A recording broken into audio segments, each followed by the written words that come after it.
Well, hata na mimi sina jibu ya hilo swali unaloniuliza, to be honest, lakini tumejaribu, si ndio? And mechi ya leo actually nadhani ilikuwa ni mechi ambayo tulikuwa tuna hope tutapata matokeo ya pointi 3.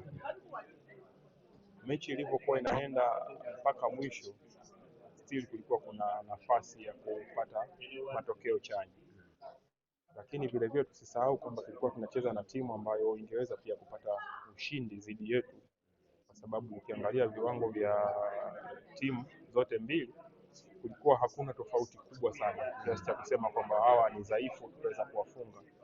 Kwa tulitumia nguvu zetu, wachezaji wote wametumia nguvu kubwa kuhakikisha kwamba tunapata pointi 3. Unlucky, matokeo ya mwisho yamekuwa ni draw. Inabidi tuchukue positive things from the draw kuelekea katika mchezo wetu wa mwisho, kwa sababu right now hakuna kitu tutasema, hakuna kitu tutafanya kuweza kubadilisha matokeo. Imeshakuwa Uganda pia walikuwa na muda ambao wangeweza kupata matokeo, as you can see wamemiss also penalty katika mchezo wa leo, so hatuwezi kubadilisha now, tuna take it. Wewe kama kwako ilikuwa ni kitu gani kikubwa kilichokuwa kinakudrive kwenye mashindano haya?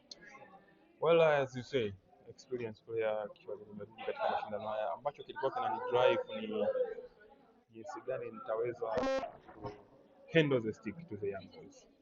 Hilo ndo kubwa ambalo limenifanya ni regardless of nacheza somewhere ambapo inawezekana mpaka leo hakukuwa na mchezaji ambaye ameweza kucheza katika ligi kuu ya Ufaransa, lakini kama experience player mimi napenda kuacha kijiti kwa wachezaji ambao wana muda mrefu wa kucheza katika timu ya taifa in a very safe way.